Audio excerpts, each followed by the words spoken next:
अस्सलामुअलैकुम दोस्तों, best rights में खुश आमदीद। कच्चा केला काटने के बाद अगर कुछ बच जाए तो इसे काला होने से बचाने के लिए दही का पानी इस पर छिड़क दें, स्याही माइल नहीं हो पाएगा। केक को बेकिंग ट्रे में डालने से कबल इस पर चिकनाई लगा देते हैं। अगर चिकनाई लगाने से पहले ट्रे में खुश्क आटे को छिड़क दें तो बाद में केक आसानी से टूटे बगैर ट्रे से बाहर आ जाएगा।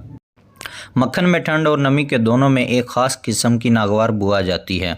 इससे बचने के लिए इसमें धनिया के चंद पत्ते डाल दें। मक्खन को जब उबालें या पिघलाएं तो बाद में इसे छान लें।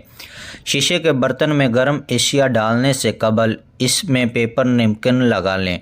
इस तरह गर्मी से शीशे के बर्तन क्रैक होने से महफूज रहेंगे।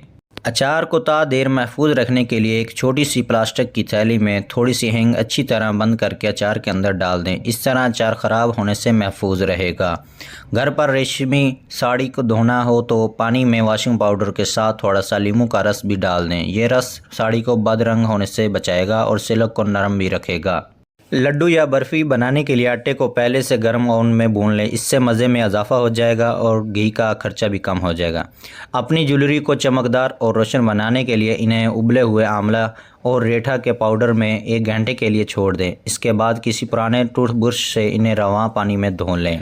गंदी और थकी हुई आँखों को साफ़ करने के लिए नीम गर्म पानी में आधा टी स्पून बोरिक पाउडर मिलाएं। कॉटन की गेंद सी बनाएं, इसे पानी में भिगोएं और आंखें साफ़ करें। पुराने दुपट्टों को फेंकने की ज़रूरत नहीं।